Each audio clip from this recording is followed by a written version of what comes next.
Assalamualaikum warahmatullahi wabarakatuh. Salam sejahtera untuk kita semua. Semoga teman-teman dalam keadaan bahagia dan sehat selalu. Hari ini kita akan belajar berkaitan dengan pengaruh aspek lingkungan terhadap performa latihan, di mana aspek lingkungan seperti cuaca, kelembapan, suhu, dan juga iklim itu akan sangat berpengaruh terhadap performa latihan.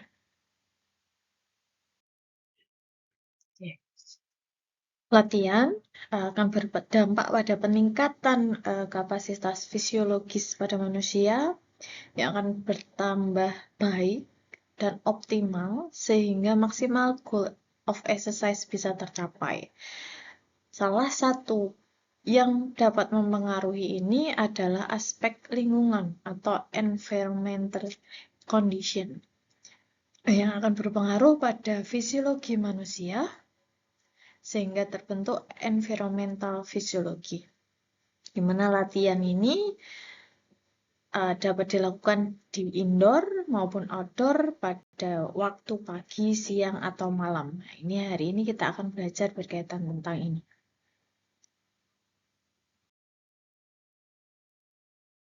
Environmental factor atau faktor dari lingkungan itu terdiri dari 4 aspek, ya, yaitu physical environmental atau faktor fisik, biological environmental, chemical environmental, dan social environmental.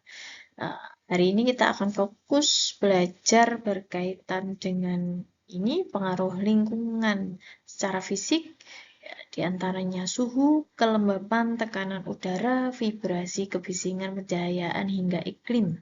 Karena latihan yang kalian lakukan secara langsung akan dipengaruhi oleh faktor lingkungan secara fisik ini. Ya, hari ini kita akan belajar tentang bagaimana performa latihan ketika kalian melakukan latihan di tempat yang panas. Dan minggu depan kita akan belajar bagaimana pengaruh dari lingkungan yang dingin terhadap performa latihan kalian. Telah kita ketahui bersama bahwa manusia itu mempunyai kemampuan untuk mempertahankan keadaan konstan tubuh, sehingga proses di dalam tubuh ini tetap bisa berjalan secara optimal, ya, yang disebut dengan pengaturan homeostasis. Ketika kita berbicara tentang pengaruh lingkungan pada performa yang tadi sudah dikaitkan dengan lingkungan, aspek lingkungan secara fisik, ya, itu berarti kita akan bicara tentang perbedaan keadaan lingkungan, di mana bisa saja cuaca atau iklim di suatu daerah itu lebih panas ataupun lebih dingin, ya.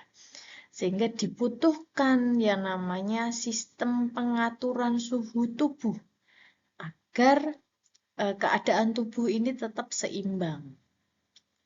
Sistem pengaturan tubuh ini dinamakan juga dengan sistem termoregulasi, di mana kondisi lingkungan dan latihan fisik yang dilakukan akan meningkatkan respon dari termoregulasi.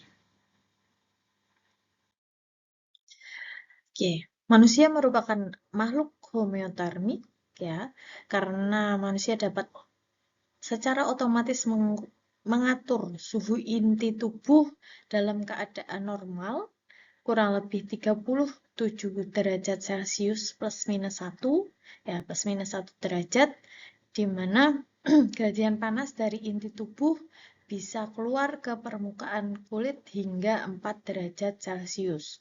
Contohnya ketika dalam keadaan demam, ya, ketika teman-teman sakit demam, pasti suhu inti tubuh akan meningkat. Nah, ini bisa diturunkan secara otomatis oleh tubuh dengan mekanisme pengaturan suhu tubuh ini hingga 4 derajat.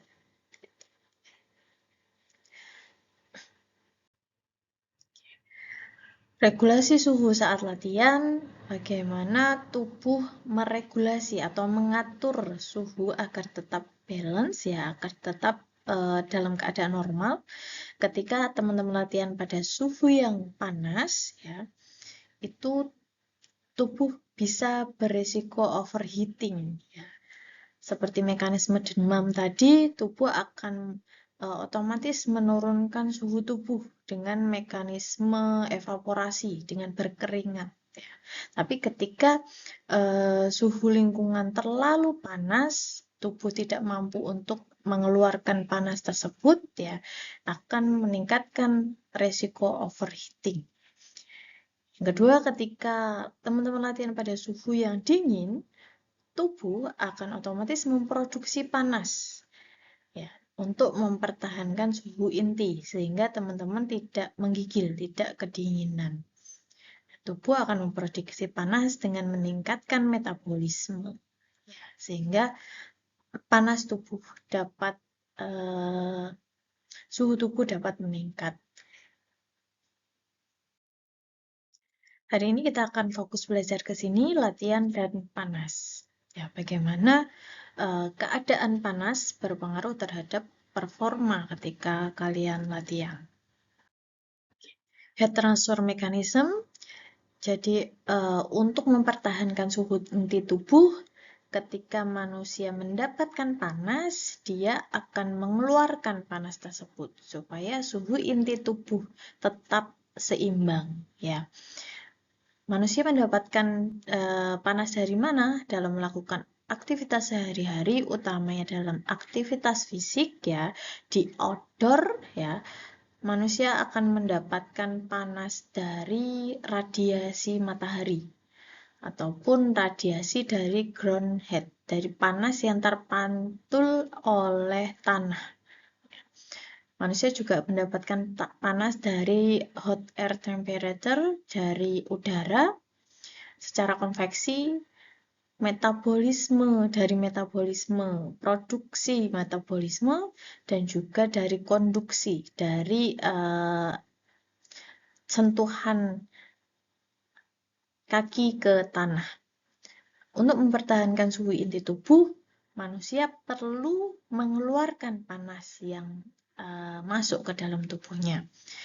Mekanisme pengeluarannya dengan evaporasi, dengan mengeluarkan keringat, ya.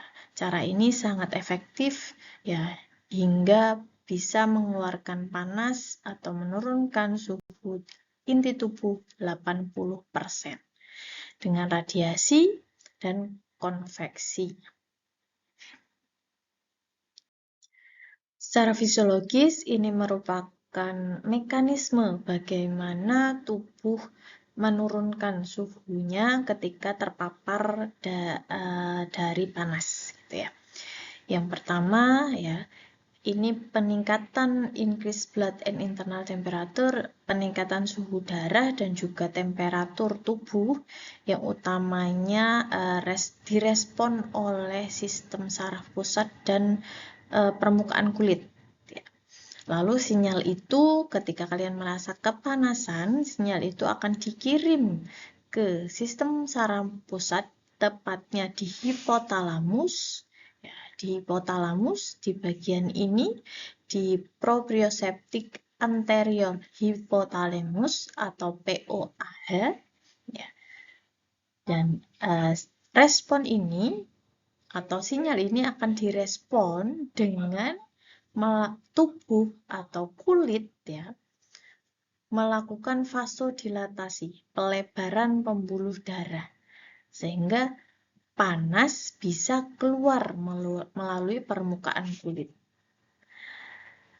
Respon ini juga akan diteruskan untuk sweat gland become more active. Jadi sinyal keringat atau kelenjar keringat akan lebih aktif untuk meningkatkan evaporasi, meningkatkan penguapan, meningkatkan pengeluaran keringat, sehingga lebih banyak lagi panas yang akan keluar dari dalam tubuh. Mekanisme ini menghasilkan body temperature decrease, penurunan dari body temperature. Ini adalah pengaturan suhu tubuh sehingga tubuh tetap dalam keadaan seimbang. Respon fisiologis ketika latihan pada cuaca panas, apa yang terjadi pada tubuh ketika kalian melakukan latihan pada keadaan panas atau cuaca panas, ya, iklimnya panas. Yang pertama, arteri kulit melebar atau vasodilatasi tadi ya, dilatasi untuk membuang panas tubuh.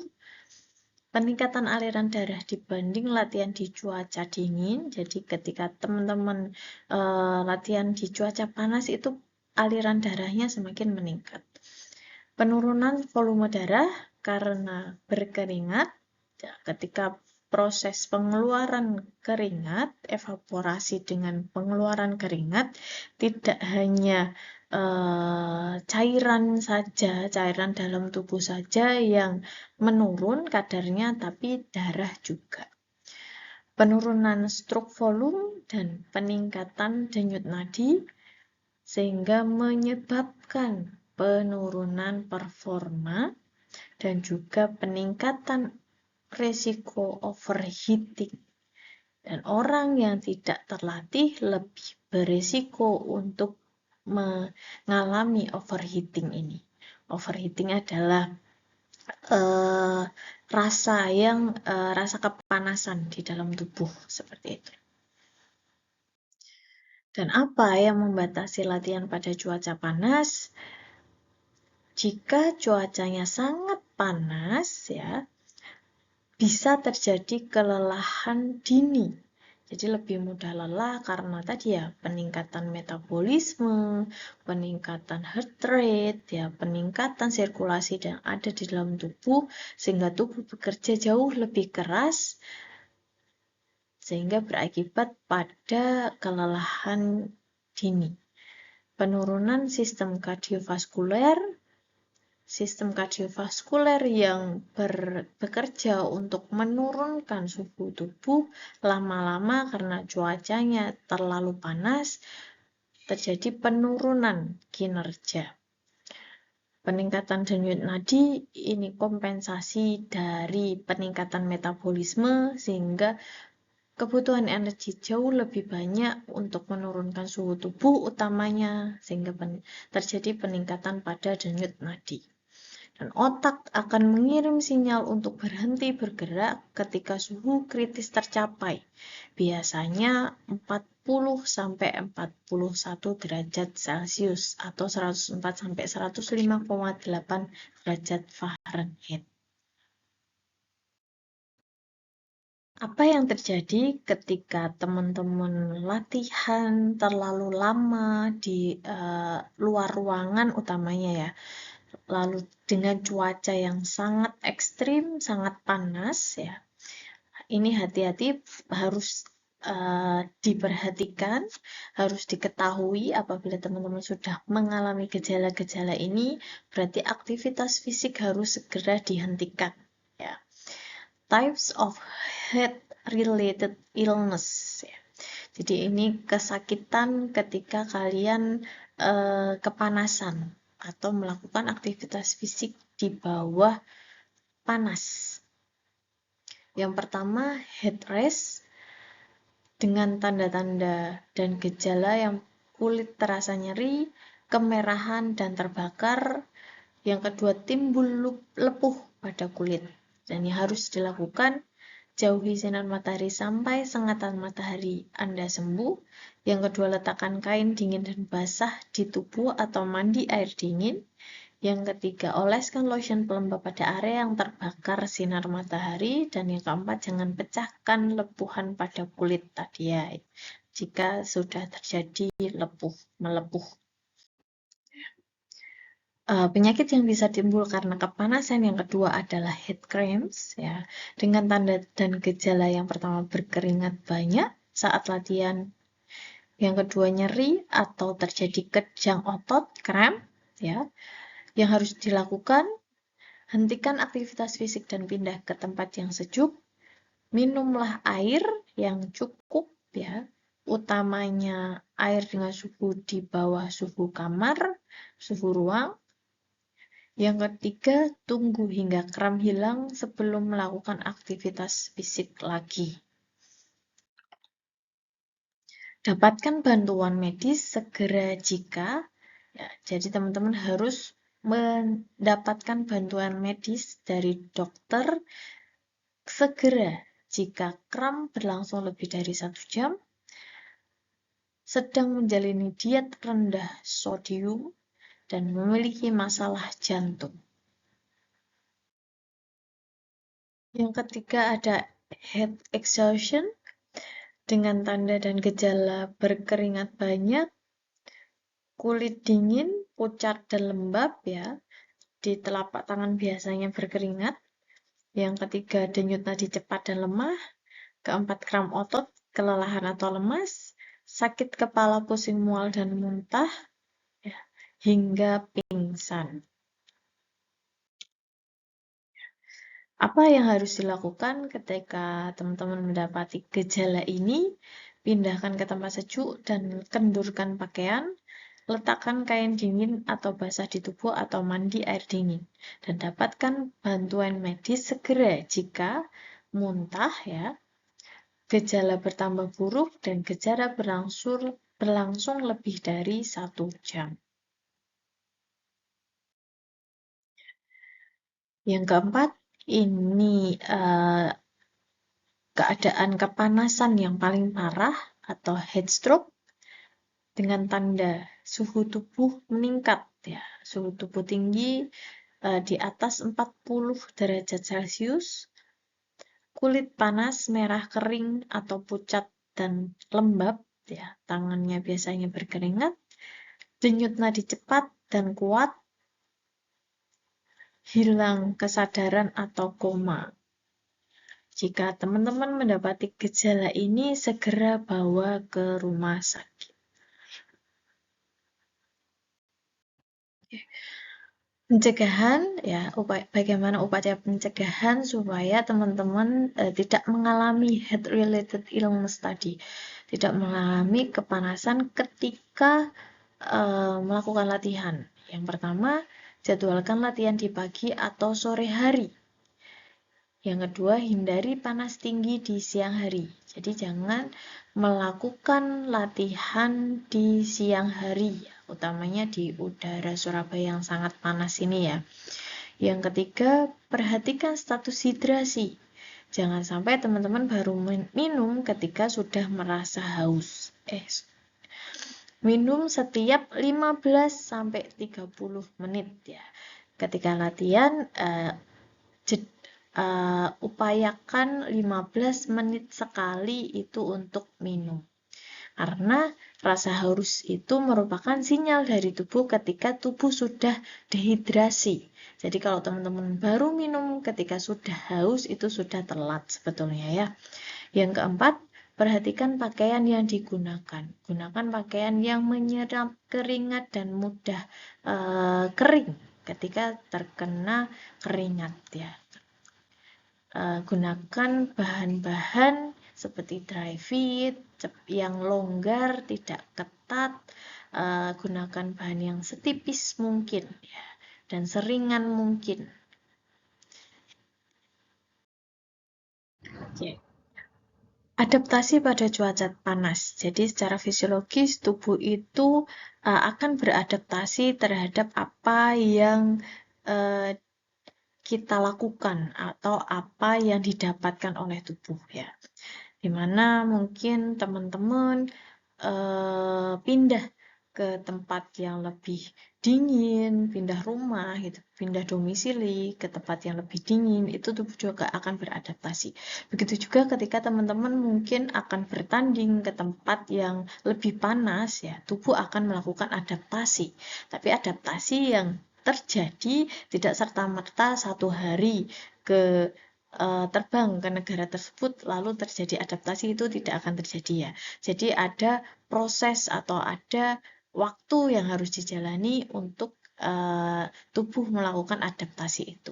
Dan adaptasi ini dapat terjadi melalui 2 mekanisme. Yang pertama adaptasi secara aklimatisasi ya, heat acclimation atau secara aklimatisasi panas merupakan perubahan fisiologis yang terjadi pada jangka waktu yang singkat, misalnya berhari-hari hingga berminggu-minggu. jika perubahan tersebut diinduksi secara artifisial seperti dalam ruang iklim. Ya, contohnya, ketika teman-teman mau bertanding ke tempat yang lebih panas, ke negara yang lebih panas, ya, yang iklimnya jauh lebih panas daripada di Surabaya, di Indonesia, teman-teman bisa terbang dulu ke sana, bisa adaptasi dulu di sana, latihan dulu di sana. Selama berapa lama? Ya kurang lebih 1 minggu lebih ya, untuk mendapatkan adaptasi ini, aklimatisasi ini. Yang kedua, dengan cara acclimatization atau aklimatisasi. Serangkaian adaptasi serupa namun lebih bertahap terjadi pada orang yang beradaptasi dengan kondisi panas dengan tinggal di lingkungan panas selama berbulan-bulan hingga bertahun-tahun. Nah, contohnya ini yang terjadi ketika teman-teman mungkin nanti akan pindah domisili ke negara lain atau hidup berpindah ke negara lain yang cuacanya lebih panas ya. Ini adaptasi ini akan terjadi secara otomatis ya, tidak disetting, tapi karena setiap hari terpapar panas akan terjadi adaptasi secara bertahap. Oke. Ini untuk teman-teman yang mungkin nantinya bisa bertanding di negara dengan iklim, dengan suhu yang lebih panas daripada di Indonesia yang biasa teman-teman tempat biasa untuk berlatih ya. Teman-teman harus melakukan serangkaian pelatihan untuk mendapatkan adaptasi secara fisiologis dengan cuaca atau suhu panas yang lebih tinggi daripada tempat latihan. Teman-teman bisa melakukan latihan di cuaca panas 10-14 hari. Latihan bisa dilakukan dengan intensitas rendah namun durasinya lama ataupun intensitasnya sedang dengan durasinya yang lebih singkat. Jadi kalau tim profesional itu ya tidak mungkin besoknya tanding lalu hari ini baru berangkat ke negara tujuan, itu tidak mungkin. Pasti ada aklimatisasi atau ada proses adaptasi yang dilakukan oleh tim ya, yang mengatur berapa lama si atlet ini bisa beradaptasi dengan cuaca yang ada di negara tersebut. Biasanya tim-tim itu 2 minggu sebelum bertanding, paling mepet itu 1 minggu sebelum bertanding itu sudah berangkat ke negara tujuan dengan iklim atau cuaca yang berbeda dari Indonesia. Nah, ini disebut pelatihan untuk membentuk adaptasi, aklimatisasi utamanya di keadaan yang lebih panas. Oke. Jadi pelatihan tadi gunanya untuk melatih adaptasi secara fisiologis dari tubuh sehingga performa fisik tidak menurun ketika pertandingan dilakukan. Ya, ketika mungkin cuacanya terlalu panas, otomatis suhu tubuh akan lebih mudah meningkat, heart rate akan lebih meningkat, metabolisme akan lebih meningkat. Kemungkinan kelelahan dini juga akan lebih cepat dirasakan sehingga akan berpengaruh terhadap performanya. Sehingga dibutuhkan aklimatisasi atau adaptasi terlebih dahulu bagi beberapa atlet yang akan bertanding di suhu atau iklim cuaca yang jauh lebih panas dibanding tempat dia latihan biasanya. Ya. Ini merupakan contoh dari penelitian yang menghasilkan yang mengukur dari temperatur, suhu rektal ya, suhu tubuh, dan juga dilihat heart rate-nya. Ternyata atlet yang belum beradaptasi, suhu tubuhnya ini lebih mudah meningkat ketika dia melakukan aktivitas fisik di atas 30 menit. Suhu tubuhnya jauh lebih meningkat dibandingkan atlet yang sudah melakukan aklimatisasi. Begitu juga dengan heart rate, ternyata atlet yang belum melakukan aklimatisasi, belum melakukan adaptasi, heart rate-nya jauh lebih meningkat. Jauh lebih cepat peningkatan yang terjadi dibanding atlet yang telah melakukan aklimatisasi. Oke, demikian materi kali ini. Apabila ada pertanyaan silahkan chat di grup maupun di komen. Terima kasih, mohon maaf bila ada kekurangan. Wassalamualaikum warahmatullahi wabarakatuh.